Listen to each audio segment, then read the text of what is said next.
Bismillahirrahmanirrahim. Assalamualaikum warahmatullahi wabarakatuh. InsyaAllah pada video pembentangan ulum hadis ini saya akan membuat rumusan mengenai beberapa perkara, iaitu yang pertama, penggunaan istilah as-sunnah dalam ilmu hadis, usul fiqh dan akidah. Yang kedua, perbezaan ilmu hadis riwayah dan dirayah. Yang ketiga, perkembangan ilmu hadis riwayah dan dirayah di zaman sahabat radhiyallahu anhu. Yang pertama, penggunaan istilah as-sunnah dalam ilmu hadis, usul fiqh dan akidah.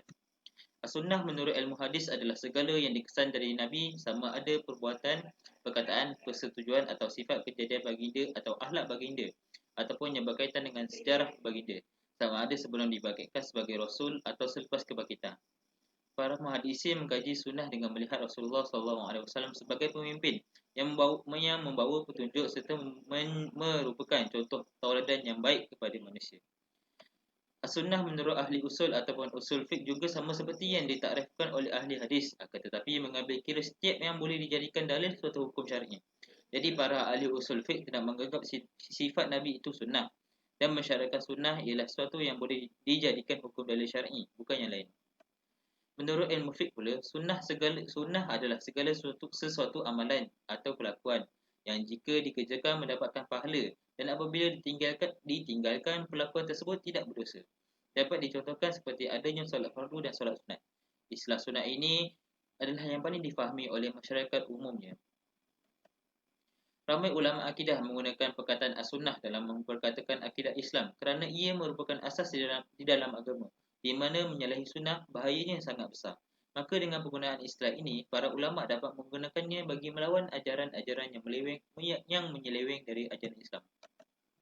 Yang kedua, perbezaan ilmu hadis riwayah dan dirayah.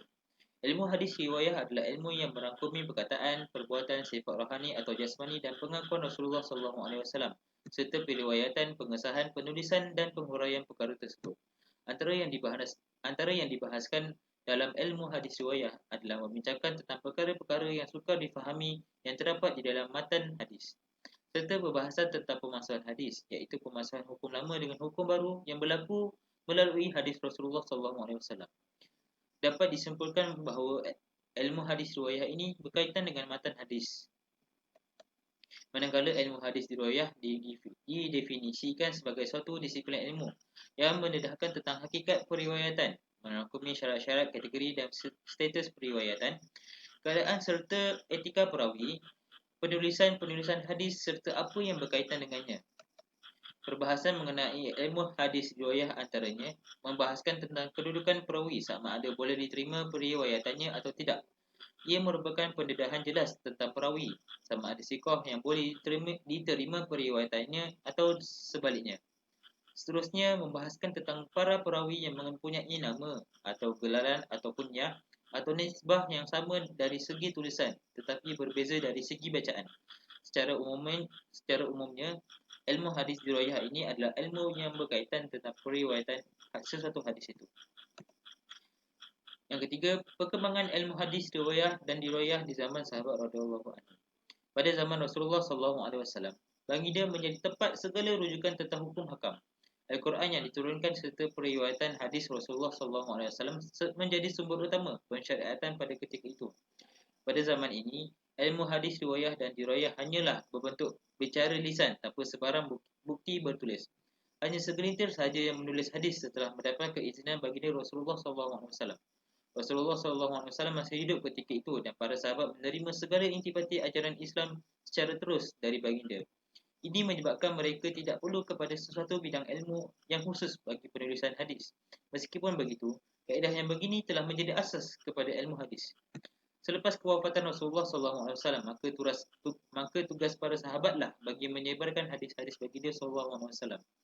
Al-Quran tetap menjadi rujukan utama dasar-dasar Islam.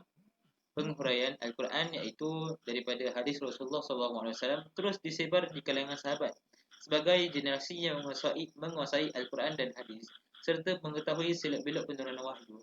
Para sahabat lebih berwaspada dalam meriwayatkan hadis, terutama selepas kewafatan baginda.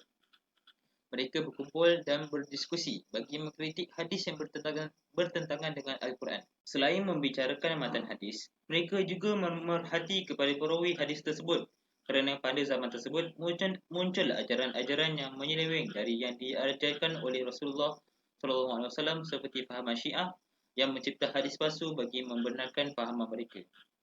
Pembukaan ilmu hadis dilakukan setelah banyaknya hadis-hadis palsu pada zaman sahabat.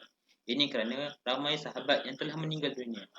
Penggunaan istilah hadis hasan sudah mula digunakan seawal zaman tabi'in dan bermulalah peluasan ilmu hadis sejak jadi itu. Maka berakhirlah pembincangan saya pada video ini. Sekian, wabillahi taufiq wal hidayah. Wassalamualaikum warahmatullahi wabarakatuh.